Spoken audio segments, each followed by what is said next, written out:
Είμαστε τηλεφωνητές, χαίρετε. Όπως έχουμε πει κι άλλη φορά, και επειδή εσείς οι οποίοι παρακολουθείτε και είσαστε πάρα πολλοί, θα λέγαμε, δεν θέλουμε να πούμε εκατοντάδες χιλιάδες, γιατί μπορεί κάποιοι να αμφισβητήσουν. Μας είχαν πει κάποτε να μας βάλουν στην λίστα εκεί των μετρήσεων τηλεθέασης, αλλά τα λεφτά που μας ζήτησαν δεν αντέχαμε να τα πληρώσουμε και έτσι μείναμε απόξω. Μας κατέβασαν από το δορυφόρο παραμονές του Κυριακού και αυτό το ξέρετε, με εντολή τότε του Πρωθυπουργού, και από τότε μας έχουν περιορίσει στο βαθμό που δεν πρέπει να ακουγόμαστε. Αλλά αυτό βέβαια δεν θα κρατήσει και πολύ. Όλα τα πράγματα προχωρούν. Εμείς προσπαθούμε με αρχές και αυτό που λένε δημοσιογραφικό ήθος και δημοσιογραφικό τηλεοπτικό ήθος ή τηλεοπτικό ήθος, σε αυτά τα πλαίσια να κινηθούμε. Τώρα, είναι πολύ απλό εσείς να γνωρίζετε πως και άλλα μέσα ενημέρωσης, και όχι όλα και όχι όλοι, παίρνουν θέσεις οι οποίες έχουν να κάνουν με τα συμφέροντα της χώρας. Εκεί να σας πω ότι πρόσφατα έπεσε στα χέρια μας μια μελέτη του στρατηγού Ανήκα, θα πούμε και για αυτή, που μιλάει για την δραστηριοποίηση του βουλγαρικού έθνους, όπως ήδη το καταγράφουν. Γνωρίζετε επίσης ότι οι προοδευτικές δυνάμεις στην Τουρκία, όπως έχει πει και ο καθηγητής Νεοφλής Αρής, είναι αυτό που λένε εθνικιστές, και φυσικά οι Γάλλοι και όλοι οι λαοί της Ευρώπης και οι Αμερικάνοι ακόμα, καθώς και οι Εγγλέζοι πάνω. Εδώ στην Ελλάδα υπάρχει μια μικρή ομάδα, πολύ μικρή ομάδα, η οποία έχει καταφέρει να ελέγξει δύο μεγάλες εφημερίδες και δύο μεγάλους τηλεοπτικούς σταθμούς, και οι ανεγκέφαλοι νέοι συνάδελφοί μας την πλάνη την καραμέλα ότι το να είναι κανείς εθνικιστής, πατριώτης ή οτιδήποτε άλλο, πώς θέλετε να το πείτε, αυτό είναι κακό πράγμα. Όπως κακό πράγμα είναι ο βιομήχανος, μεγάλος επιχειρηματίας, είναι κακά πράγματα αυτά. Αυτό είναι το αίμα του λαού. Αυτά έχουν περάσει οι λεγόμενες προοδευτικές δυνάμεις. Θα ξέρετε όμως αυτή η δύναμη είναι και η καταστροφή της χώρας. Δηλαδή, αν δεν στηρίξει τη χώρα, τότε τι θα στηρίξει? Το Ισραήλ τι κάνει? Οι ΗΠΑ τι κάνει? Η Τουρκία τι κάνει? Ας τα αφήσουμε όμως και αυτό και ας έχουμε στις δικές σας παρατηρήσεις πολύ σύντομα, γιατί έχουμε να ακούσουμε από τον καθηγητή Ανδρέα Αθηναίου μερικά πολύ σημαντικά πράγματα από μια περιοδία που έκανε τελευταία και δεν τον είχαμε τον τελευταίο καιρό, γιατί ταξίδευε. Σύντομα σε αυτές τις ερωτήσεις που έχετε κάνει και τις, θα λέγαμε καμιά φορά, και προκλήσεις κάποιων οι οποίοι είναι υπόμονοι. Το σεβόμεθα αυτό και η απάντησή μας είναι η εξής. Κοιτάξτε, για αυτό που με κινήσω προσφέρει ένα μυαλό. Αυτό. Μικρό, κοντό, όπως θέλετε πέρα. Αλλά καλό με την έννοια της αγάπης προς τον πλησίον, που έλεγε και ο Ιησούς ο Ναζαραίος, και βεβαίως αυτό που έλεγαν και όλοι οι παππούδες, πατεράδες και προγονείς μας. Να αγαπάμε την πατρίδα μας, την οικογένεια κτλ. Έχετε βάλει τα προβλήματα της ασφάλειας και σας λέμε ότι αυτή τη στιγμή, και ενοχλεί βέβαια την πολιτική ηγεσία γενικώς, ότι έχουμε ένα καθεστώς Τσαουσέσκου. Ξέρετε τον Ρουμάνο αυτό ηγέτη, ο οποίος και βάλει όλη την οικογένεια εκεί και κυβερνούσε τη Ρουμανία επί χρόνια, με τα γνωστά περιστατικά. Αλλά ξέρετε και το τέλος εκείνου και της συζύγου του. Εν πάση περιπτώσει, αυτά θα αφήνουμε. Μιλάμε για το καθεστώς. Επομένως λοιπόν το θέμα της ασφάλειας δεν ενδιαφέρει αυτή τη στιγμή την πολιτική ηγεσία του τόπου. Δεν ενδιαφέρει κανένα κόμμα. Δεν κινείται κανείς προς την κατεύθυνση αυτή. Διότι αν θέλει να κινηθεί, θα το θελήσει. Το θέμα είναι απλό. Πολύ απλές απαντήσεις και πολύ απλές λύσεις. Δεν μπορεί να χρησιμοποιήσει την αστυνομία γιατί είπε εδώ, ας χρησιμοποιήσουμε την ασφάλεια της χώρας στο ΑΤΟ. στρατός δεν έχει να πολεμήσει τώρα και πρόκειται να πολεμήσει από ό,τι φαίνεται, δεν θα έχουν τέτοια προβλήματα, διότι οι Αμερικάνοι δεν θέλουν κάποιο τέτοιο πόλεμο. Το νέο στρατός κάθεται που κάθεται. Το λέμε αυτό διότι ένας ευθύς, όλα αυτά μπορεί να το κατηγορήσει κανείς Έλληνας πολιτικός, δεν υπάρχει πια, ο Ευάγγελος Γιαννόπουλος, είχε πει για τη μεγάλη ζημιά που έγινε από το κόμμα του με την εξαφάνιση ενός σώματος ασφαλείας που λέγεται χωροφυλακή. Βέβαια έχει και αυτή κάποια προβλήματα στο παρελθόν, αλλά ήταν μια στρατιωτικού τύπου αστυνομία η αστυνόμευση. Όπως ξέρετε, δηλαδή οι Έλληνες νέοι μπορούσαν να πάνε στη χωροφυλακή αντί να πάνε στο στρατό, να υπηρετήσουν 5 χρόνια υποχρεωτικά και μετά να πάνε το πολιτικό και να φύγουν. Ταυτόχρονα τι ήταν? Εξυπηρετούσαν αυτό που λέμε στρατιωτική θητεία, δηλαδή την υποχρέωσή τους απέναντι στην πατρίδα, έτσι, υπηρετούσαν κανονικά. Δεν χρειάζεται να πάνε στο στρατό μετά, εξεπήραν τη στρατιωτική υποχρέωση εντός της χωροφυλακής. Ταυτόχρονα όμως κυβερνούσαν, έπαιρναν το μισθό. Θα δείτε την εποχή ήταν 2,5 χρόνια, και ήταν διπλά τότε. Ήταν 5. Αλλά έπαιρναν και χρήματα. Και οι περισσότεροι σπούδασαν και λοιπά, πήγαν στα πανεπιστήμια και ακολουθούσαν αυτή την στρατιωτική πειθαρχία της χωροφυλακής, το οποίο ήταν στρατιωτικού τύπου σώμα. Δεν υπήρχε περίπτωση για κλέπτες και έτσι τότε, ξέρετε. Δεν και ένα φίλο. Είπε ο Ευάγγελος Γιαννόπουλος, ήταν ένα από τα μεγάλα μας λάθη. Τέλος πάντων, εξαφάνιση της χωροφυλακής. Είναι θεμάτωση της με την αστυνομία Πόλο, η οποία δεν είναι στρατιωτικό σώμα. Το θέμα θα κινηθεί έτσι. Και τώρα μπορούμε να το λύσουμε και με το στρατό, διότι έτσι ενδιαφέρει αν μιλάμε για πάνω. Εμείς ρωτήσαμε, δεν απαντάνε, έχουμε ξέρεις και ίσως και τα λοιπά. Έχουμε πάνω, προσέξτε, πάνω σε όλη την χώρα 500 διαρρήξεις την ημέρα. Προσέξτε το νούμερο, 500 διαρρήξεις την ημέρα. Θα πείτε τι παραμύθια λέει αυτός? Δεν τα μετράνε όλα και δεν καταθέτουν όλοι τα προβλήματά τους στην αστυνομία, στην αστυνομική αρχή. Δεν τα καταφέρουν. Πόσο θέλετε να είναι, θα τους πούμε, θέλετε να είναι 100 σε όλη την Ελλάδα τα περιστατικά? Θα πει εντάξει, 100 είναι. Μα 100 κλοπές, βιασμοί, απάτες, τούτο εκείνο κάθε μέρα, να μπαίνουν στους τίτλους τα πράγματα. Ναι, δεν ενδιαφέρεται αυτή. Η εξουσία δεν ενδιαφέρεται, διότι έχει ο καθένας ακόμα και 2 και 3 και 5 αστυνομικούς που τους φυλάει. Γι' αυτό λέμε Τσαουσέσκου. Είναι ό,τι χειδαιότερο μπορεί να υπάρξει. Και θα πει κάποιος ότι φταίει η σημερινή κυβέρνηση. Φταίει η σημερινή κυβέρνηση αντιπολίτευση και όλα τα κόμματα. Τέλος, για να κλείσω, επειδή και αυτό το ρωτάτε, στα θέματα της οικονομίας η χώρα μας μπορεί να αναπτυχθεί κατά τρόπο ραγδαίο. Βέβαια, δίπλα μου έχω έναν άνθρωπο που βραβεύτηκε στην Αμερική για τις γνώσεις του στην οικονομική επιστήμη. Άντε τώρα να τολμήσει να σου δώσει ανάστημα. Αλλά δυστυχώς και ευτυχώς, κάτι μαθαίνουμε από αυτούς τους ιδίους, όπως από τον καθηγητή Ανδρέα Αθηναίου. Τι είναι το πρόβλημα? Βάλουμε 10% φορολογία, 10%. Και θα δεις ότι μέσα σε 2-3 χρόνια θα δημιουργηθεί τέτοια ανάπτυξη στην Ελλάδα. Αυτό το κύριο Στούφα, συμπαθής άνθρωπος, με τη βραχή φωνή κτλ. Βάλε 10%. Να δεις τι ανάπτυξη θα υπάρξει. Να δεις θα υπάρχουν άνεργοι. Ενσωματώνεις αλλοδαπούς. Και συνεχίζουν αυτοί που φωνάζουν και διαμαρτύρονται την έχουμε όλοι. Διότι όντως χρησιμοποιούν αυτούς τους ανθρώπους. Όταν δεν τους χρησιμοποιήσουμε, δεν τους νοικιάσουμε σπίτια, γιατί λέτε και ζητάτε την εκάστοτε εξουσία? Σε αυτό έχει δίκιο η εξουσία. Τι ζητάτε ρε? Αφού όλο αυτό κάνετε. Όλο αυτό κάνουμε, να βάλουμε τον εαυτό μας μέσα. Επομένως λοιπόν, τι ζητάτε? Τι ζητάμε? Καλά να πάθουμε.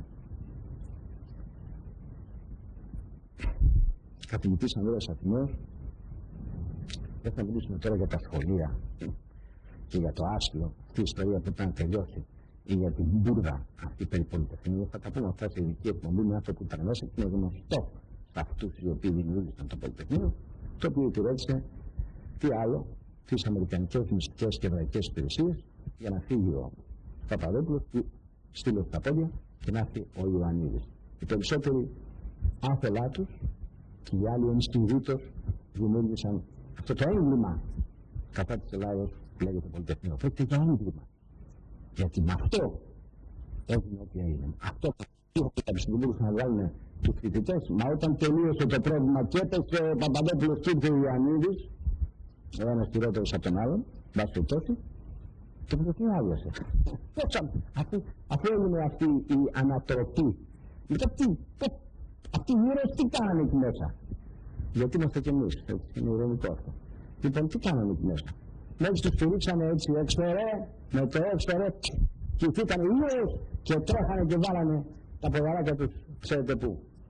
Αυτό το κάνανε νωρίτερα, γιατί τους ήθελαν εκεί, για να τελειώσει το έργο που κάνανε. Ήταν το μέτρο το οποίο χρησιμοποίησαν. Αλλά αυτά θα δούμε. Θα τα ξεκαθαρίσουμε κάποτε με αυτή την πολύ σπουδαία ιστορία στην ιστορία του τόπου. Την απαράδεκτη, την αλήθικη. Έτσι την εκμετάλλευση. Για να δεχτούν κάποιοι από τη μέσα και να γίνουν σπουδαία πρόσωπα. Τάχα μου, πού ήταν μέσα στο σχέδιο να είναι αυτή. Δηλαδή να το δείξει.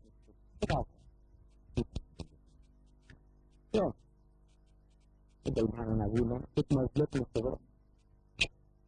Πάνω, θα φυγήσαν εδώ στα σημεία. Η Ελλάδα, είπε ο Χαρίλος Τελκίτης, θέλει να ζήσει και να ζήσει. Πάμε. Τα σκουπίδια, αφήνουν.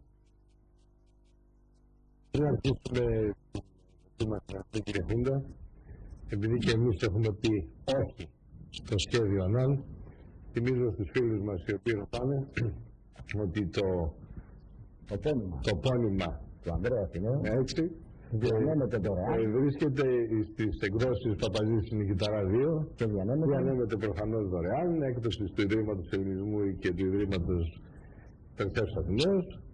Διανέμεται δωρεάν από τις εκδόσεις Παπαζής στην Κιταρά 2. Όσοι φίλοι θέλουν να το πάρουν, περάστε, το παίρνετε και το διαβάζετε. Και εν συνεχεία το συζητάμε.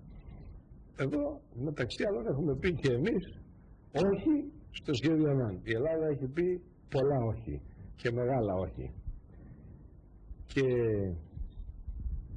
παρόλο που είχα κάτι άλλο στο νου μου για αρχή της εκπομπής, μια και λέμε για το όχι στο σχέδιο ΑΝΑΝ, άκουσα από αυτούς τους και κράκτες εναντίον του ελληνισμού και εναντίον της πατρίδας στην εθνική εορτή, ότι κάποιος εξυπνάκιας είπε ότι θα ήθελα να γιορτάζουμε την ειρήνη και όχι τον πόλεμο. Και ποιος είπε ότι 28 Οκτωβρίου γιορτάζοντας τον πόλεμο? Η γιορτή του όχι, η οποία ελπίζω ποτέ να μην σταματήσει. Έχει ένα μεγάλο μήνυμα ότι η Ελλάδα ομονόησε, ότι η Ελλάδα έγινε αυτό που πάντα ήταν, ένας άνθρωπος, ένα σώμα, μια ψυχή που την ενώνουν οι κοινές αρχές και το κοινό ελληνικό φως.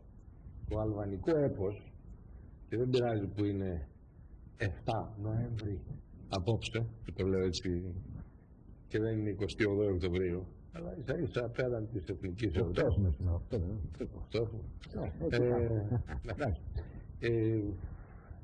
Ίσα ίσα ύστερα από τον απόϊχο της εθνικής εορτής μπορούμε να το δούμε, να το ανατενίσουμε φιλοσοφικά και αναλυτικά.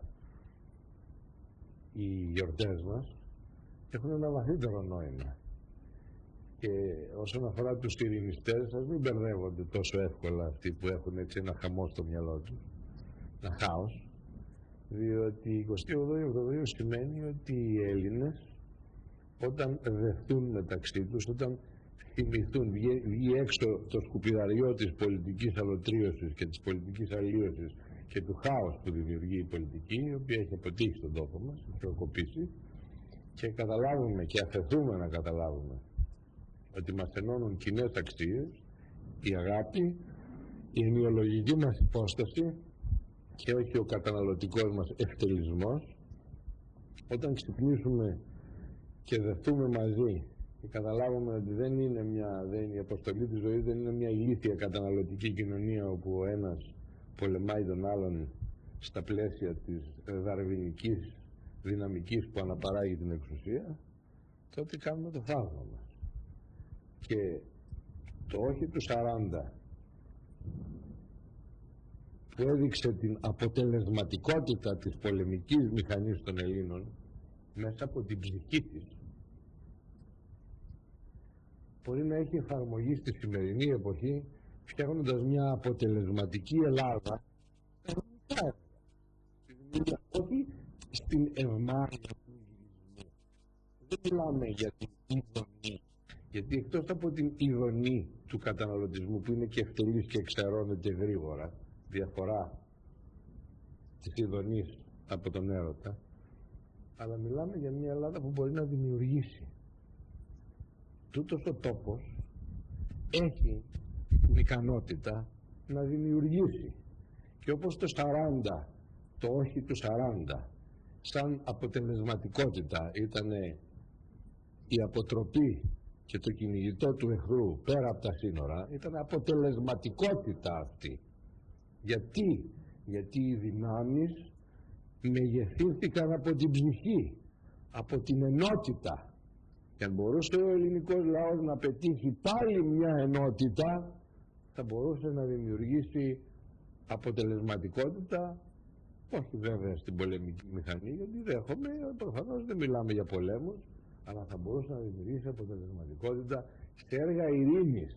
Και ας προσέξουμε, όταν λέμε έργα ειρήνης, δεν εννοούμε τα τσαντάκια της κατανάλωσης και τα ηλίθια πακετάκια στα μαγαζιά, αλλά λέμε τη δημιουργία του πολιτισμού, τη δημιουργία των ανθρώπων που κάνουν έργο.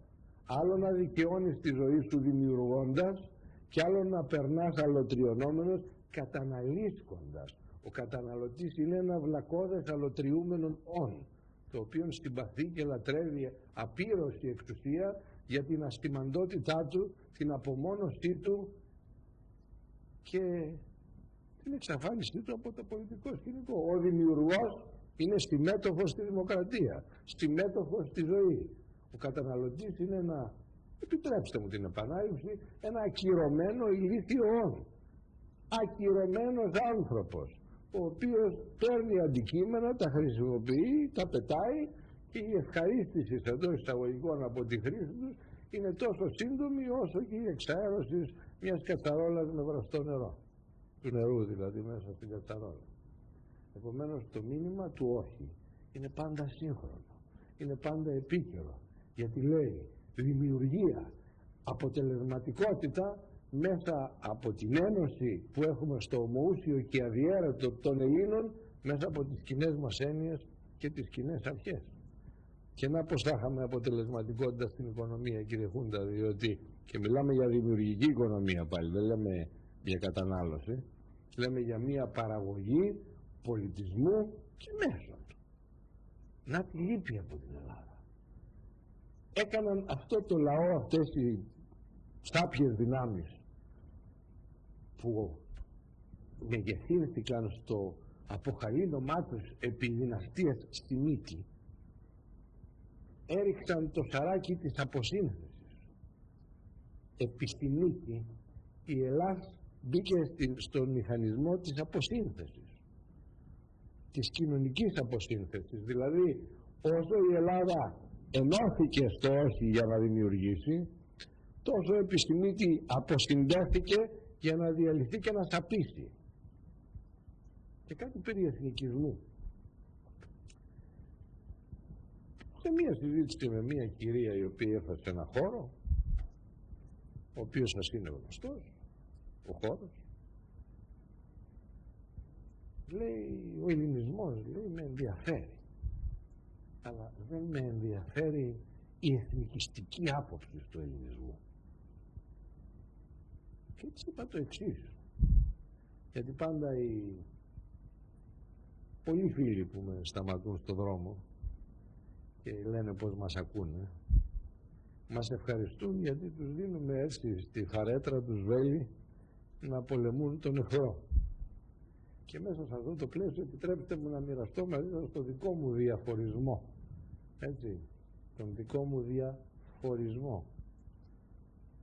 Και είπα σε αυτή την κυρία ότι μάλλον τα μπερδεύει, διότι ο εθνικισμός με την έννοια του ότι αγαπούμε την πατρίδα μας δεν είναι κάτι κακό. Αυτό το οποίο εσύ ίσως φοβάσαι, της είπα, είναι οι θέσεις ότι οι Έλληνες είναι οι μόνοι σωστοί, οι μόνοι πολιτισμένοι και όλοι οι άλλοι είναι για πέταμα. Αυτή είναι η φασιστική θέση. Αυτό βεβαίως και με μια ωραία σβάστηκα από πίσω μπορείς να το αποκαλέσεις φασισμό. Αλλά αυτό δεν είναι εθνικισμός, είναι φασισμός. Να ξεχωρίζουμε τους όρους. Ο εθνικισμός έχει την έννοια του πατριωτισμού. είμαι περήφανος που είμαι Έλληνας. Βγάζω τη σημαία μου στο μπαλκόνι στις εθνικές εορτές και αν μπορώ την αφήνω και συνέχεια κάθε μέρα. Αυτό το κάνουν οι Αμερικάνοι. Περάστε από τη γειτονιά μου στην Αμερική, να δείτε χιλιάδες αμερικάνικες σημαίες σε όλη τη διαδρομή, από το πανεπιστήμιο στο σπίτι και τούμπαλιν που λένε οι Έλληνες. Το να αγαπώ την πατρίδα μου, στεβόμενος και την ύπαρξη όλων των άλλων πατρίδων, δεν είναι φασισμός. Θέλετε να το πείτε εθνικισμό, εγώ το λέω, αλλά με την έννοια του πατριωτισμού. Ναι ρε παιδιά, είμαι πατριώτης, είμαι Έλληνας, είμαι περήφανος που είμαι Έλληνας.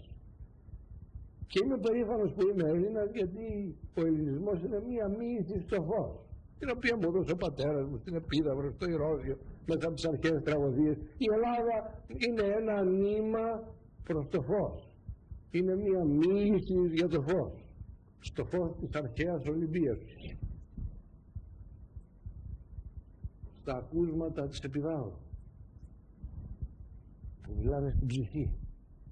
Και αυτή την Ελλάδα την αγαπάω, γιατί με έμαθε να μην είμαι ένα ζώο καταναλωτικό, ένας ακυρωμένος άνθρωπος, αλλά να βλέπω με τις ψυχής τα μάτια, πάντα άγρυπνα τα μάτια της ψυχής, πάντα ανοιχτά, πάντα άγρυπνα τα μάτια της ψυχής, λέει ο ποιητής. Είναι δυνατόν να μην αγαπώ έναν τόπο που με έμαθε να καταλάβω με τον πολιτισμό του ότι δεν είμαι μόνο σάρκα και ύλη, αλλά έχω ψυχή μέσα μου και μάτια που μπορούν να θωρούν τον ήλιο? Και δεν μου το έμαθε μόνο εμένα, το έμαθε στην οικουμένη ολόκληρη και σε όλους τους Έλληνες. Αυτό είναι το μήνυμα της Ελλάδας. Αυτό είναι η Ελλάδα, αυτό είναι ο ελληνισμός. Να το πω λίγο αδόκιμα για το ραδιοτηλεοπτικό συμβούλιο, άφοβα όμως. Γουστάρω να με έρθει. Μ' αρέσει. Είναι περήφανος. Εθνικιστής, άμα αυτό το λέτε εθνικισμό έτσι όπως το προωθείτε, δεν είναι παλικάρια. Λοιπόν, τι έγινε? 2,5 μέτρα σημαία ή μικρότερη σημαία που θέλω να βλέπω και να έχω στο μπαλκόνι. Που πάνε για 2 και πάω. Προχωράμε. Σχολιάστηκε το 10% της φορολογίας με 2 λέξεις για τον κύριο Σούφα που κατέστρεψαν ολόκληρη την ελληνική φαρμακοβιομηχανία. Και πρόκειται περί μιας αλητείας του εσχής του είδους. Τι κάνανε? Δεν επέτρεπαν στα φάρμακα της ελληνικής φαρμακοβιομηχανίας τα προηγούμενα 50 χρόνια να πάρουν την αξία τουλάχιστον των εξόδων για την κατασκευή τους. Και επέτρεπαν να γίνουν εισαγωγές στο ίδιο φάρμακο, προσέξτε, στην 5πλάσια τιμή.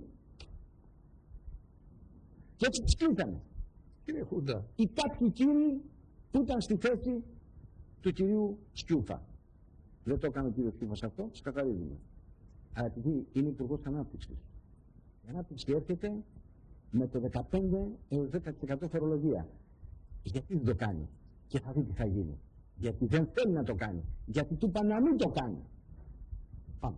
κύριε Χούντα, Δεν τα πάω εγώ αυτά. Θα ήταν άλλοι. Ποιος θα είπε? ποιος θα πει? Ο Κέινς κατά δεύτερον. Μπράβο. Ο Άνταμ Σμιθ κατά δεύτερον. Πιο πίσω. Ο Ιρλανδός, ο Ρόμστος, πώς το λέγανε αυτό, στην Ιρλανδία πριν από 15 Και τα χρόνια. είπε και η αμερικανική πραγματικότητα.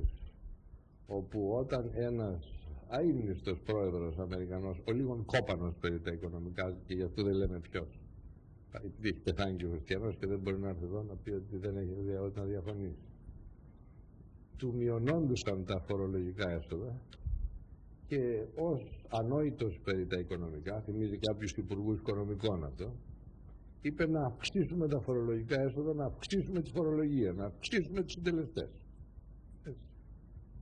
Και αυτός ο ανόητος πρόεδρος είδε ότι αυξάνοντας τη φορολογία και αυξάνοντας τους συντελεστές, πιο πολύ έσοδα μπαίνανε στο ταμείο. Και πάλι πανικοβλήθηκε ο ανόητος βλάκης αυτός ο πρόεδρος, που θυμίζει πολλούς ανόητους βλάκες υπουργούς οικονομικών, που μπορεί να έγιναν υπουργοί οικονομικών, αλλά δεν κατάλαβαν ποτέ τίποτα άλλο εκτός από το καθρεφτάκι μου ποιος είναι πιο όμορφος από μένα, όπως όλοι που με την ίση της εξουσίας καβαλούν το καλάμι και δείχνουν και από το φακό πιο βλάκες από ό,τι είναι στην πραγματικότητα, του μειώθηκαν τα φορολογικά έσοδα εντελώς και αυτό το μόνο που ήξερε είναι να αυξάνει τους συντελεστές και να στέλνει το σημερινό ΔΟΕ, ξέρω εγώ, και τους φορατζίδες και τα λοιπά να μαζεύουν έσοδα και τελικά έγινε το κράχ της αμερικανικής οικονομίας. Σβήσαν όλα. Σβήσαν όλα. Και διαλύθη η αμερικανική οικονομία από έναν ηλίθιο, ο οποίος πίστευε ότι για να βρω περισσότερα έσοδα πρέπει να τα πάρω, να αυξήσω τη φορολογία. Έτσι. Θυμίζει πολλές αναλογίες με την πολιτική πολλών πρόσφατων. Δεν δείχνουμε πρόσωπα γιατί δεν μας ενδιαφέρουν τα πρόσωπα. Ειλικρινά δεν μας ενδιαφέρουν τα πρόσωπα γιατί είναι τόσα σήματα που πού να μας ενδιαφέρουν. Έτσι. Επομένως, πραγματικά αυτό εγώ έχω πει πολλές φορές. Η βλάκας πρέπει να είναι κάποιος να το κάνει, η επίτηδες το κάνει. Είναι δυνατόν να δίνουμε μισθούς 10.000 ευρώ και 500 ευρώ? Τι ψαλίδα είναι αυτή? Τι ψαλίδα είναι αυτή? Της παγκοσμιοποίησης. Επιτρέπεται στην Ελλάδα να υπάρχουν άνθρωποι με 10.000 ευρώ μισθό και 15 κύβους και 50 και άλλοι 500. Κύριε Χούντα. Κλείστη την ψαλίδα, ρε παιδί μου. Κλείστη. Μα μιλάτε. Γιατί ένας άνθρωπος που θέλει να ζήσει, του θέλει 10.000 ευρώ. Δεν μιλάτε για δημοκρατία. Μιλάτε δημοκρατικά. Πότε να πάει? Δεν τρέπεστε, κύριε Χούντα. Μιλάτε δημοκρατικά. Μιλάτε δημοκρατικά, κύριε Χούντα. Εδώ η εξουσία δεν ενδιαφέρεται για δημοκρατία και κοινωνική δικαιοσύνη, κύριε Χούντα. Τι είναι 500 ευρώ? Μα κύριε Χούντα. Δεν σε γιατί οι φίλοι μας ξέρουν ότι δεν κρυφομαθούμε, είναι διάλογος έτσι ρητορικός. Εμείς ούφου αυτοί. Διότι εδώ τα χαρτιά είναι σημαδεμένα. Και αυτή η σκληρή πυραμίδα, την οποία είχαμε δείξει κάποτε για την αμερικάνικη πυραμίδα, είναι ένα προκατασκευασμένο μοντέλο. Εξάλλου, αυτοί που παίρνουν τα 10.000 είναι οι πρωτοριανοί του συστήματος. Πάντοτε υπάρχουν οι πρωτοριανοί που προστατεύουν τον αυτοκράτορα και κυνηγούν τους υπόλοιπους. Δεν έχει αλλάξει τίποτα από όλους τους αιώνες. Επομένως, η μπαρούφα ότι δεν είναι δυνατόν να υπάρξει οικονομική ανάπτυξη, και όπως έχουμε πει άλλες φορές, ότι η Ελλάδα είναι μια φτωχή και άπορος κορασής και όλα αυτά είναι ανοησίες. Η Ελλάδα είναι μια πλούσια χώρα. Πάμπλητη. Έτσι. Πάμπλητη. Την οποία όμως κυνηγούν. Κυνηγούν. Τι δεν έχει, ουράνιο δεν έχει, πετρέλαιο δεν έχει, βοξίτες δεν έχει, τι δεν έχει. Τι δεν έχει. Αυτά τα έχει όχι για τους Έλληνες, για αυτούς που θα τους ονομάσουν κάποιοι επενδυτές και θα αρχίσουν να τα πουλάνε όλα. Τώρα προλίγου περνούσα έξω από την παλιά Ασδένη, εκεί κοντά στην Ακρόπολη, και κοιτούσαν μερικοί το κτίριο και εγώ τρόμαξα ότι πωλείται αυτό. Και τους ρώτησα, τι το κοιτάτε, μήπως τα αγοράζετε? Και οι άνθρωποι γελάσανε και λέει, όχι, το κοιτάμε για την αρχιτεκτονική. Του λέω, τρόμαξα, μπας είσαστε επενδυτές, ας πούμε, και πρόκειται και αυτό να το ευτυχώς δεν πουλιέται. Τώρα μην το πάρετε σαν ιδέα και πάτε και το πουλήσετε αύριο. Έτσι, γιατί εδώ μπορεί να βρω και το σπίτι μου πουλημένο μόλις γυρίσω και να έχετε πουλήσει και το κρεβάτι μου. Σπουδαία οικονομική πολιτική, το μόνο που κάνετε είναι να πουλάτε. Μπράβο, παλικάρια. Λοιπόν, ας πούμε και μερικά καλά. Και κάτι άλλο, μετά τα καλά. Πριν τα καλά. Βγήκε μια απόφαση του Δικαιωματίας και έλεγε για τη μεταφορά, την επιστροφή μάλλον των πολεοδομιών, τα προεδρικά γραφεία που λένε από τις νομαρχίες, ξανά στο Υπουργείο Δημοσίων Έργων. Εσείς είστε καθηγητής εκεί. Λοιπόν, εδώ υπάρχουν. Με την νομαρχιακή με εμπειρία έχω και άποψη. Ναι, εδώ πέρα βγήκε απόφαση του Δικαιωματίας προσφάτως, τώρα πριν από μερικές μέρες. Και ετοιμάζουν τα προεδρικά γραφεία να ενταχθούν και πάλι στο ΠΕΧΟΔΕ. Εμείς θα κάνουμε μια συζήτηση τέτοια με αρμοδίους και θα θέλαμε τη δική σας άποψη προσεχώς, οι οποίοι λένε ότι οι πολεοδομίες, τα προεδρικά γραφεία πρέπει να καταργηθούν και η ευθύνη να περάσει στους πολιτικούς μηχανικούς. Πάμε παρακάτω. Απλώς το λέω σαν γιατί ένα θέμα πρέπει να το δούμε. Εγώ θα πετάξω απόψε έτσι μια σκέψη. Η Ελλάδα ως μη παραγωγική χώρα, επίτηδες μη παραγωγική χώρα, από την αποκαρδίωση, από όλους αυτούς τους λόγους, είναι τη φορολογία, έχει γίνει χώρα ρεμούλας. Επομένως, ένα από τα κριτήρια θα πρέπει να είναι πάντα ποια δομή θα πρέπει να εφαρμόσουμε για να μειώσει τη ρεμούλα. Διότι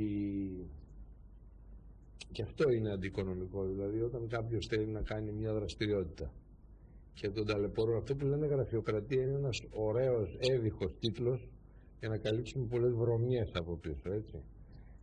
Είτε την ηλικιότητα των ανθρώπων, αλλά κυρίως τη μίζα. Εγώ δεν πλήρωσα ποτέ μου φακελάκι και το ξαναλέω ότι γι' αυτό πέθανε ο πατέρας μου. Γιατί αν είχα λαδώσει αυτά τα σκύβαλα, τέλος πάντων, ας μην πω βαρύτερες κουβέντες, που είχαν την ευθύνη της υγείας του, έκανα 50 έτσι, 50 ευρώ για τόσα τρέχουνε. Ίσως τον είχαν σώσει. Και δεν μετανιώνω που δεν λάδωσα, γιατί κάποιος πρέπει να έχει αντιστάσεις.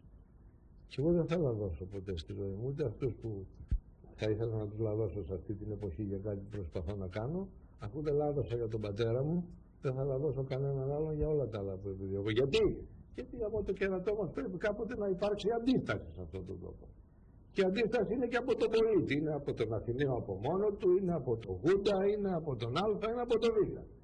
Που λέγει ένας άλλος Χούντα σήμερα που δεν έχει σχέση με τον δημοσιογράφο Κώστα Χούντα, ότι πήγε σε ένα ευαγές ίδρυμα της χώρας, αυτό ασχολείται με ηλεκτρονικά, τηλέφωνα, τέτοια. Και του είπε ο νούμερο 1, και σοβαρός αυτός ο άλλος Χούντας. Χούντας λέγεται και αυτός, αλλά δεν έχει σχέση μαζί σας. Και του είπε ο νούμερο 1 αυτού του ιδρύματος ότι ξέρεις, παντρεύομαι, λέει, και 1,5 εκατομμύριο θα ήταν καλά να μου τα δώσεις ως μοίρα. Τι 1,5 εκατομμύριο ευρώ? Ναι. Γιατί είχε αυτό το ευαγές ίδρυμα, το ευαγές το έχω λέω εντός εισαγωγικών, ας πούμε, έτσι, μαγαζί του κράτους, κρατικό μαγαζί. 1,5 εκατομμύριο. 1,5 εκατομμύριο ευρώ. Και εσείς ξέρετε για ποιο Χούντα λέω. Ευρώ. 1,5 εκατομμύριο ευρώ. Ναι. Γιατί ήταν μεγάλη η παραγγελία, ας το πούμε. Τώρα το λέω χοντρικό για να μην φωτογραφίσουμε καταστάσεις. Μιλάμε για καταστάσεις και όχι για πρόσωπα, γιατί δεν πιστεύουμε στα τηλεοπτικά δικαστήρια. Έτσι. Πιστεύουμε στη λύτευση θεμάτων και περιπτώσεων. Του ζήτησε λοιπόν του Χούντα αυτού, του άλλου του Χούντα, του ζήτησε ο χι άνθρωπος, άντρας, γυναίκα, δεν έχει σημασία για να μπερδέψουμε και λίγο το σκηνικό. Του ζήτησε 1,5 εκατομμύριο ευρώ για να δώσει τη δουλειά. Και όλος ο Χούντας, επειδή είναι καλός άνθρωπος, δηλαδή τίμιο παιδί, μου έλεγε σήμερα ότι έμεινε έτσι. Τι γίνεται κάθε μέρα στον έλεγχο των εφοριών, στις επιχειρήσεις που πάνε μέσα και κάνουν τον έλεγχο? Τι γίνεται? Θα ρωτήσουμε ένα Έλληνα λογιστή να μας πει τι γίνεται, αυτοί που διευθύνουν διάφορες επιχειρήσεις. Πάνε μέσα να κλείσουν τα βιβλία, δεν υπάρχει περίπτωση να μην τους δώσουν λεφτά. Αλλιώς δεν τα κλείνουν. Εκεί φτάσαμε. Και κάνει τον κύριο Αλογοσκούφης και λέει αυτά που λέει. Είναι ντροπή δηλαδή. Θα μου πείτε βέβαια και οι άλλοι αυτοί που είναι υπάλληλοι της εφορίας παίρνουν ένα μικρό μισθό. Και σου λέει, αφού κλέβουν οι άλλοι, ας το πάρουμε και εμείς. Δεν ξέρω αν αυτό είναι σωστό ή όχι, και αν πρέπει αυτοί να το κάνουν έτσι. Τι είναι αυτά? Χρειάζεται έλεγχος εφορίας. Όπως έχουμε πει κι άλλες φορές. Τι θα πει αυτό? Στην Αμερική σου κάνουν κάποιους πραγματικά δειγματοληπτικούς ελέγχους. Πιάσε 10. Και όπως είχε πει και άλλος γνωστός δημοσιογράφος, δεν χρειάζεται να το πω, εδώ Έλληνας, και είχε πει μια καλή και άνθρωπος της κυβερνώσης παρατάξεως. Δηλαδή φύλλα διακείμενος προς την κυβερνώσα παράταξη, και τους είχε πει, πιθανόν να θυμάστε ποιος ήταν, τους είχε πει ότι παιδιά όλοι όπως μας τα είπατε τότε πιστεύαμε ότι θα κάνετε ένα αμερικάνικο σύστημα που δειγματοληπτικά θα ελέγχατε κάποιους, άμα τους πιάρατε θα τους ρίχνατε και τα τελείωσε. Δεν πάει μόνο το αυτό και η καθηγητά μου, αυτό πάει πακέτο με ένα άλλο. Βάζεις μια φορολογία 15%. Έχει σημασία αυτό. Ναι. Έτσι, όταν του βάλεις 40-45, κάτι θα κάνει. Όταν του βάλεις λοιπόν μια εφορία 15% φορολογία και του πεις, εγώ θα σου δώσω να πληρώσεις αυτό το δικαίωμα, οτιδήποτε θα μου το δηλώνει. Ποιος θα είναι αυτός που δεν θα πάει να δηλώσει το πραγματικό του εισόδημα όταν ξέρει ότι εντάξει, θα πάρω το 85% εγώ και τα 15% θα δώσω στο κράτος. Θα τα δώσω ευχαρίστως. Ρωτήστε όποιον επιχειρηματία θέλετε, ό,τι Έλληνα φορολογούμενο θέλετε, και αυτοί, εμείς έχουμε κάνει έρευνα παλαιότερα, ευχαρίστως θα δίνουμε. Ευχαρίστως.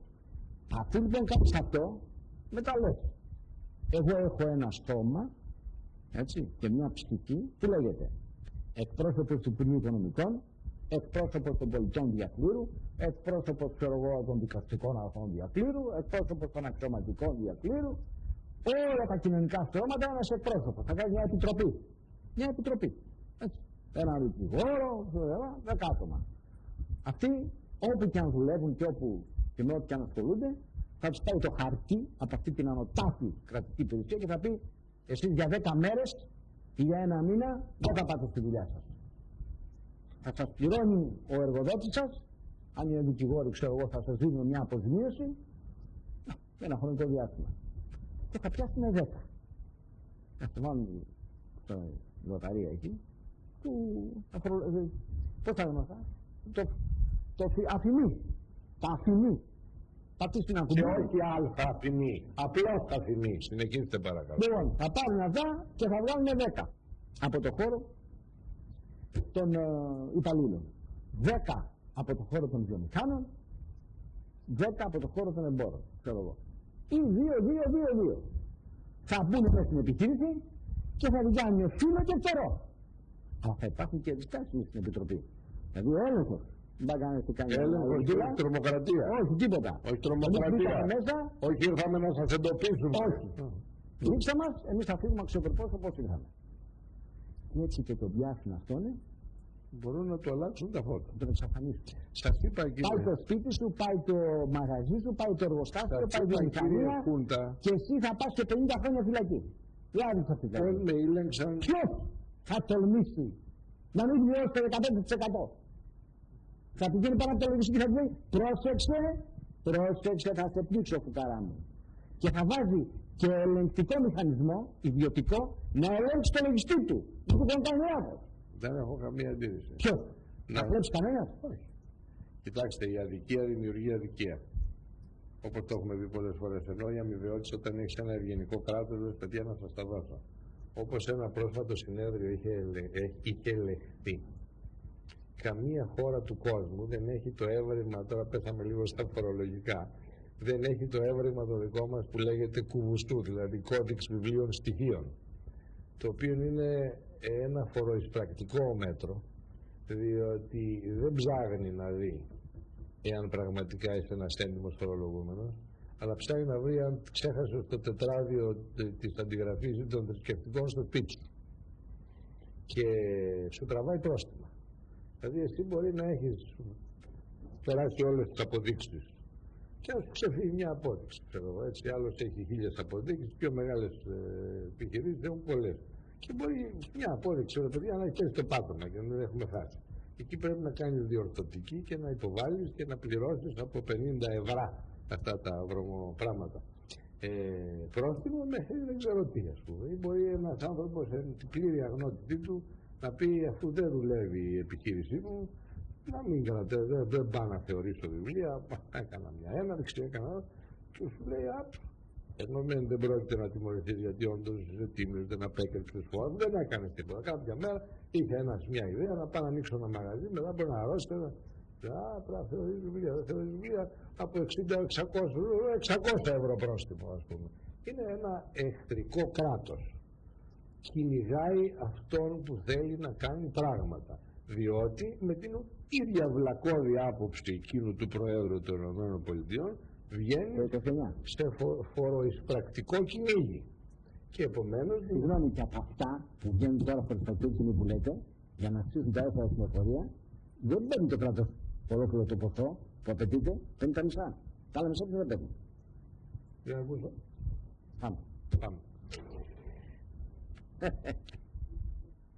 Έτσι γελί που είναι. Πάντως, εγώ θέλω να... Πού θα βρεθούν, δεν ξέρω κάποια στιγμή για αυτή. Πού θα βρεθούν. Εγώ θέλω όμως να πούμε, γιατί μπαίνουμε στο τρίτο... Μπήκαν στην πολιτική πάμφτωση και είχε ο καθένας δεν ξέρω πόσα καράβια σήμερα. Το πόθεν έσχες πλέγια στους δεν ισχύει. Έλα εδώ κύριε.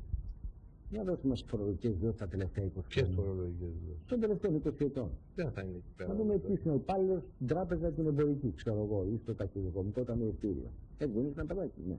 Τι είναι το έπαιρνε και τόσο. Για να μου αποδείξεις τώρα αυτά που έχεις σήμερα που τα βρήκες. Να πάτε στην ξέρουν οι φίλοι μας, επομένως τώρα τι να λέμε. Αλλά ας πούμε τα καλά. Γιατί έχω και καλά στο καλάθι. Πάμε στα καλά. Έτσι, διότι αυτά δεν είναι θέμα γκρίνιας, είναι θέμα διαπιστώσεων, είναι θέμα ότι καλό είναι να ξεφωνίζουμε και μερικές καταστάσεις. Είναι... Άμα διαβάσει το παρόν κάποιος την Κυριακή, δεν κάνω διαφήμιση γιατί το αξίζει, ας πούμε. Και δεν τι γράφει μέσα. Αυτό πρέπει αυτεπάγγελτα ο εισαγγελέας ή να κυνηγήσει το παρόν, ή να κυνηγήσει αυτό που καταγγέλει το παρόν. Ή να τον κάνει τον μπουρί, να τον κρεμάσει. Ο Κουρής λέει ψέματα και δεν λέει για μένα. Έτσι, για μένα δεν λέει. Έτσι, ή πρέπει να πάει να πιάσει όλους αυτούς.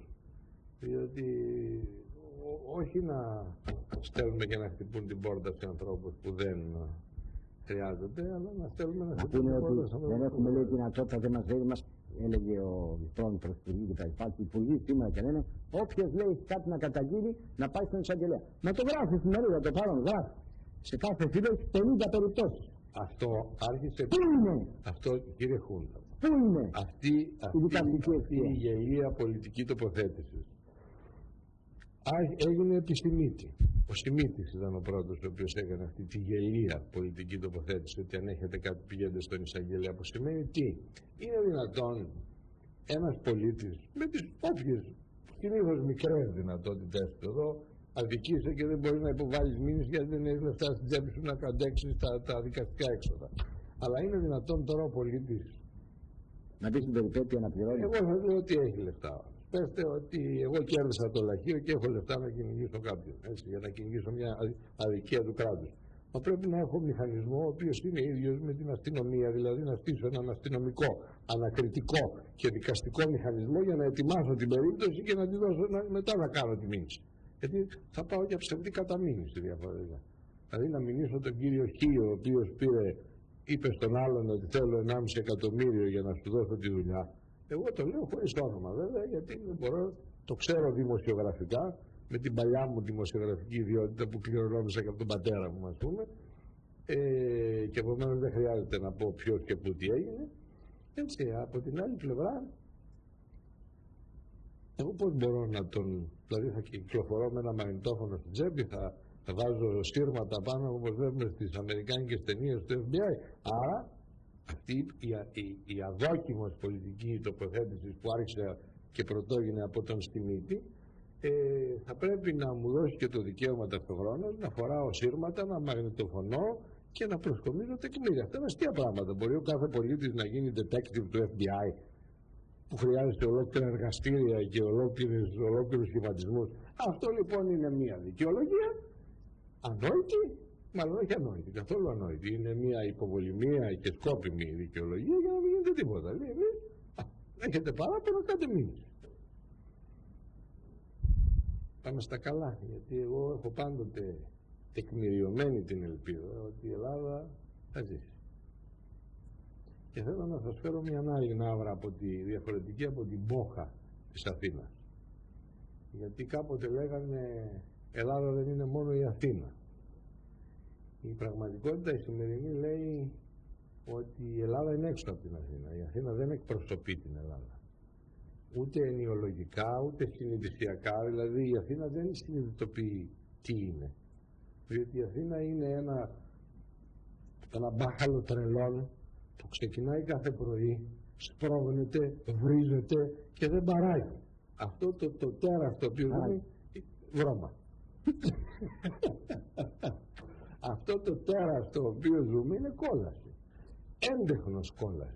Έτσι το έχω γράψει σε εκείνο το βιβλίο μου, Περιφερειακές Ανισότητες και Εκλογική Συμπεριφορά, διότι η πολεοδομική αναρχία έτσι είναι για να καταπιέσει τον άνθρωπο και να τον κάνει από ελεύθερο κυνηγημένο. Εδώ λοιπόν έχουμε κάποια εκατομμύρια ανθρώπων οι οποίοι βγαίνουν το πρωί με μία φάτσα να βρίζουν πρώτα τον εαυτό τους και τη μέρα που ξεκίνησε και μετά αρχίζουν και βρίζονται μεταξύ τους σε όλες τις εμπνευσμένες διατυπώσεις. Έτσι βλέπεις τώρα που έχουμε και εκείνο το ανόητο μετρό από κάτω, το οποίο βγαίνουν όλοι σαν τρελοί, είναι υπνοτισμένοι, έχουν βάλει και μία μουσική για να...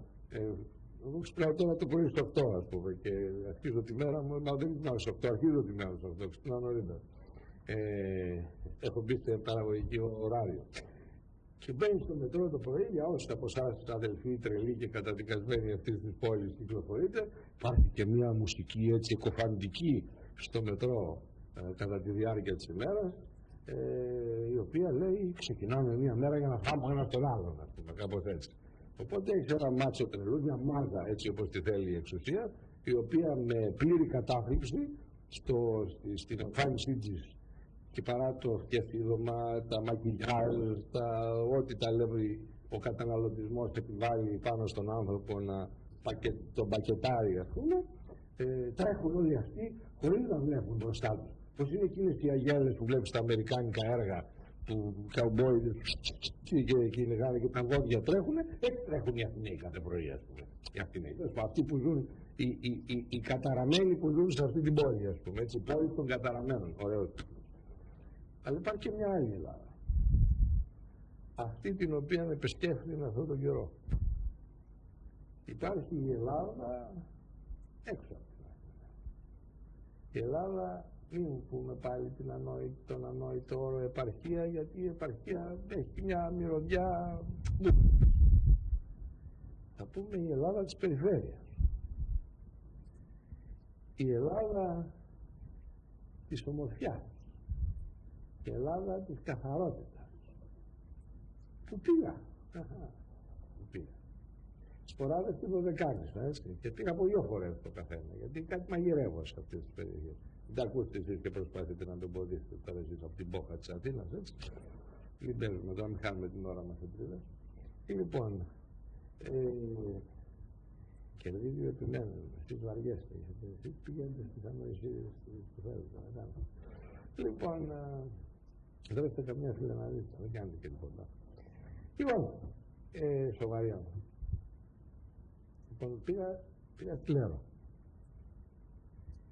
Μάλιστα ήταν πολύ ωραίο το πώς ξεκίνησα, γιατί πήρα το πρωινό αεροπλανάκι της Ολυμπιακής αεροπορίας. Μου πείτε τώρα ότι αυτό είναι διαφήμιση, γιατί θα παίξουμε κουτουλιά στη Ολυμπιακή, είναι ο εθνικός αερομεταφορέας. Έτσι. Και μάλιστα είχε και επειδή με έχουν συνηθίσει στην αίθουσα επιστήμων της Ολυμπιακής να ταξιδεύω, να κάνω μεγάλα ταξίδια, μπαίνω μέσα, λέει καλημέρα κύριε Αθηναίου. Παρίσι, λέω όχι Λέρο, ας πούμε, και γελάσαμε. Και θυμήθηκα ωραίες στιγμές, γιατί ευτυχώς σε κάποια σημεία του κόσμου είναι ακόμα Olympic Airways. Έτσι.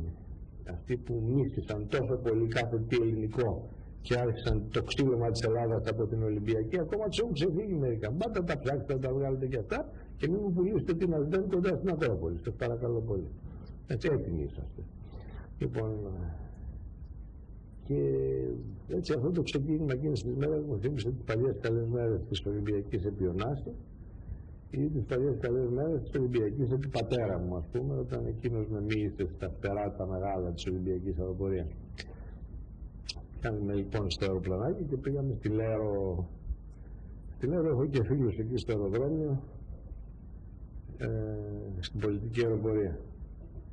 Φίλους κληρονομηθέντες από τον άλλο μου φίλο εδώ στην πολιτική αεροπορία, τον Βασίλη τον Αλεβιζόπουλο. Και πολεμάει και αυτός για τα αεροδρόμια της χώρας και για το να μείνουν τα αεροδρόμια ελληνικά και αυτοί που πουλάνε τα πάντα στην Ελλάδα να μην πουλήσουν και τα αεροδρόμια. Γιατί και αυτό ήρθε πολλές φορές, αλλά ο Βασίλης ο Λευζόπουλος, πατριώτης. Μα και να τα πουλήσουνε. Θα ξανάρθουν πίσω. Ποιος θα τα πάρει αυτή, δεν πάρει στη βαλίτσα. Τέλος πάντων. Ναι, αλλά θα γίνουν εχθρικά σαν το... Από ό,τι υπογράψουν όλα θα χαθούν. Πάμε λοιπόν. Μία συμφωνία δεν ατηρηθεί από αυτές. Γιατί οι συμφωνίες γίνονται για να καταπατώνται.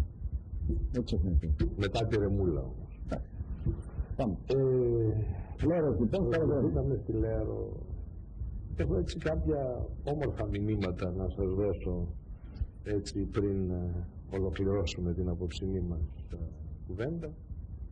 Και το πρώτο μήνυμα ήταν από το αεροδρόμιο μέχρι την πόλη και μέχρι το λιμάνι της Λέρο που είναι το Λακί. Τα αγιοπελαγίτικα νησιά έχουν λιμάνια που λέγονται Λακί, όπως τη Λέρο, Βαπί, όπως τη Σάμο. Είναι ωραίες ονομασίες. Και οι άνθρωποι που συνάντησα εκεί του θύμισαν ότι η Ελλάδα ζει. Γιατί στις κουβέντες τους είπαν ότι εμείς είμαστε Έλληνες, καταρχήν είδα μπόλικη ελληνική σημαία, μην πάτε τις κατεβάσετε έτσι. Είδα μπόλικες ελληνικές σημαίες και πάνω απ' όλα είδα την Ελλάδα στις ψυχές των ανθρώπων. οι οποίοι είπαν ότι εμείς έχουμε υψηλό φρόνημα, τα τουρκικά παράλια είναι απέναντι, έτσι. Δεν έχουν ευνοχιστεί από τις ανόητες τηλεοπτικές εκπομπές που ξαφνικά όλοι ερωτεύτηκαν τους αλλοφίλους από απέναντι κτλ. Αλλά λένε ότι είμαστε έτοιμοι να κρατήσουμε ψηλά τη σημαία και δεν φοβόμαστε κανέναν. Βρήκα υψηλό εθνικό φρόνημα στο Δωδεκάνησο. Στοιχείον 1. Στοιχείον 2.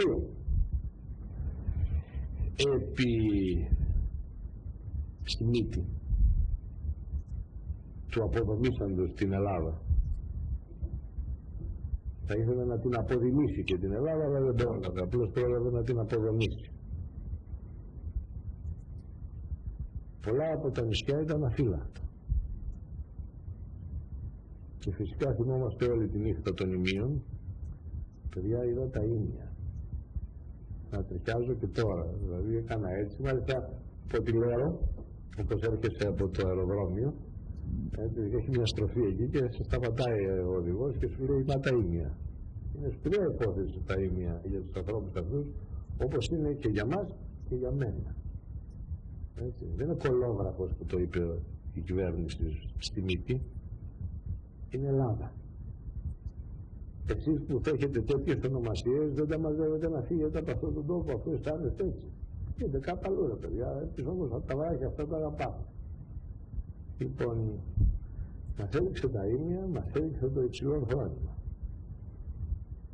Οι καλόγινοι μας επισημείται ήταν αφύλακτοι και πήγανε 2 ελικόπτερα άρον-άρον εκείνο το βράδυ και γι' αυτό δεν πήγαν στα ίμια. Γιατί δεν λέμε ότι δεν είχαμε την υπεροχή εκείνο το βράδυ, δεν είναι νερό με αυτό που είπαμε, αλλά είπαμε την τζαπατσουλιά μιας κυβερνήσεως που δεν πίστευε στην Ελλάδα και δεν τους ενδιέφερε τι θα γίνει αυτός ο τόπος.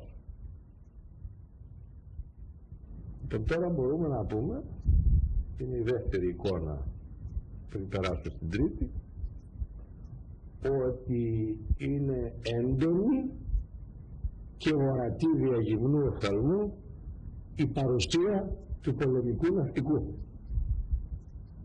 Το λέω και ανατριχιάζω διότι βλέπεις κανονιοφόρους και πάνε και έρχονται στα μικρά νησιά.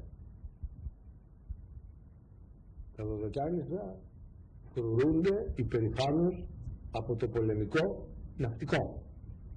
Και για όσους στην καρδιά τους, για όσους από εμάς στην καρδιά μας χτυπάει η Ελλάδα, μπορούμε τα βράδια να σκεφτόμαστε και τα πρωινά ότι πάνω και έρχονται πολεμικά σκάφη στα Δωδεκάνησα, υπάρχουν παρατηρητήρια, δεν αποκαλύπτω τίποτα απόρριτα, διαγυμνού οφθαλμού είναι αυτά. Έτσι. Στην Κάλυμνο έχει κανένα 2 κανονιοφόρους στο λιμάνι, αυτά φαίνονται από όλους, δεν λέω τίποτα, δεν θα απεκάλυπτα τίποτα που δεν φαίνονται. Και η Ελλάδα φρουρείται. Και αυτό είναι ωραίο. Και όχι μόνο η Ελλάδα φρουρείται, αλλά τα παιδιά που κάνουν τη θητεία τους στα ακριτικά νησιά, βουτυρομπεμπέδες της Αθήνας, δεν θέλουν να φύγουν από εκεί, γιατί καταλαβαίνουν ότι είναι ακρίτες και καταλαβαίνουν το υψηλό της αποστολής τους. Μαμάδες που φοβόσαστε τα παιδάκια σας να μην χάσουν τα κλαμπ της Αθήνας και τα κρατάτε όλα στο γέννη. Και όπως δείχνω με το δάχτυλο τις μαμάδες, και να τους θυμίσω ότι υπάρχουν κάποιοι ναυτικού που κάνουν τη θητεία τους σε αυτά τα νησιά, εκτός από τις μόνιμες μονάδες μακίμων, μηχανικών και άλλων που είναι στα ακριτικά αυτά νησιά, τα πεντακάθαρα αυτά νησιά, υπάρχουν παιδιά που κάνουν τη θητεία τους και που δεν θέλουν να φύγουν από αυτά τα νησιά γιατί καταλαβαίνουν το υψηλό της αποστολής τους. Αυτό να το σκέφτεστε και γιατί του ναυτικού νοσοκομείου, που να θυμάστε την αποστολή σας ότι το ναυτικό νοσοκομείο έγινε για να υποστηρίζει αυτό το στόλο, για να υποστηρίζει αυτά τα παιδιά και όχι για ιδιωτική κλινική. Να το θυμάστε οι γιατροί του ναυτικού νοσοκομείου Αθηνών αυτό. Ότι δεν είσαστε ιδιωτική κλινική. Είσαστε νοσοκομείο του πολεμικού ναυτικού της Ελλάδας. Και πάμε στο τρίτο ωραίο. Αυτό μου θυμίζει κάποια δημοσίευση στην εφημερίδα Αθηναϊκή που έλεγε ότι στο ναυτικό νοσοκομείο βγαίνουν ιδιώτες, τους οποίους φέρνουν μέσα οι γιατροί του ναυτικού νοσοκομείου και δεν υπάρχουν θέσεις, πολλές φορές και κρεβάτια, για να νοσηλευτούν οι ενταγμένοι στο πολεμικό ναυτικό και οι οικογένειές τους. Και φέρνουν αυτοί οι γιατροί ξένους. Είχε γίνει κάποιο δημοσίευμα. Αυτό εννοείται? Σαφώς. Πάμε παρακάτω. Το από πού ήταν αυτό, θυμάσαι? Είναι τώρα, ξέρω εγώ, 2-3 μήνες που το είχα δει. Ότι δεν έχει κρεβάτια, έγινε κάποια καταγγελία, δεν έχει κρεβάτια να φιλοξενηθούν αυτοί που δικαιούνται. Δηλαδή οι ένστολοι και οι οικογένειές τους. Αυτοί δικαιούνται να πάνε στα νοσοκομεία. Και είχε άλλους συμπολίτες και έπρεπε να πάνε σε άλλα νοσοκομεία, στα κρατικά νοσοκομεία. Και είχαν πάει εκεί. Και τους είχαν φέρει οι γιατροί του ναυτικού νοσοκομείου. Ήταν μια τέτοια ιστορία. Άμα ζήσεις το ναυτικό νοσοκομείο. Περί αυτού πρόκειται. Αν ζήσεις το ναυτικό νοσοκομείο για κάποιους μήνες, το βλέπεις διαγυμνό οφθαλμού και πάμε στο τελευταίο. Την ευθύνη την έχει ο αρχηγός του γέννη. Βεβαίως. Και ο υπαρχηγός στον οποίο υπάγεται το ναυτικό νοσοκομείο άμεσα. Και φυσικά και ο Υπουργός της Εθνικής Αμήνης, ο φίλος μου κ. Νεϊμαράκης, ο οποίος μπορεί να τραβήξει μερικά αυτιά και να κάνει τα νοσοκομεία να λειτουργούν σωστά. Πάμε. Το τελευταίο ωραίο για απόψε, γιατί τα λέμε γρήγορα, γιατί έχω στο νου μου αν τα καταφέρουμε να κάνουμε μία εκπομπή για όλα αυτά, και κλείνω, είναι ότι οι άνθρωποι αυτοί σε όλα τα νησιά, και να βάλω και τις ποράδες εντάχει, ας πούμε, στα άλλα μου ταξίδια, έχουν καταλάβει, αντιληφθεί την αξία του ελληνικού πολιτισμού και δεν θέλουν να αλωτριωθούν δια της αδοκίμου βαρβάρου και ασίδωτης εισαγωγής είτε τουριστών είτε αλλοδαπών, είτε δεν συμμαζεύεται όλο αυτό το μπάχαλο που γίνεται. Ξέρετε τι θα πει να έχεις νησιώτες οι οποίοι με ανοιχτή αγκαλιά, γιατί το Αιγαίο υπήρξε πάντα κοιτίδα πολιτισμών, μην αρχίσουμε τις βλακίες του ρατσισμών τώρα και τις άλλες ανοησίες των συνασπιστών. Αλλά είναι πολύ σπουδαίο να έχεις ένα λαό, μια κοινωνία η οποία αντιλαμβάνεται την ταυτότητά της και λέει εμείς δεν θέλουμε να γίνουμε Μύκονος, δεν θέλουμε να γίνουμε Σαντορίνη, εμείς θέλουμε να μείνουμε Λέρος, Κος, Στήλη, κοσμοπολίτικα νησιά, αλλά με την ταυτότητά τους. Και κλείνω με την σκέψη και επιφυλάσσομαι για την επόμενη. Ότι εκτός από τον τουρισμό τον καταναλωτικό που βρωμίζει περιβάλλον και ψυχές, υπάρχει ο πολιτισμός της Ελλάδας, ανοιχτός στους επισκέπτες, υπάρχει η Ελλάδα του πολιτισμού και όχι η Ελλάδα της κατανάλωσης, ένα Αιγαίο πολιτισμού που θέλει να μείνει Αιγαίο Ελλάδας και θέλει να μείνει Αιγαίο πολιτισμού και όχι αλωτριωμένης κατανάλωσης. Ευχαριστούμε που είσαστε μαζί μας σε αυτή την ευθεατές χαίρετε.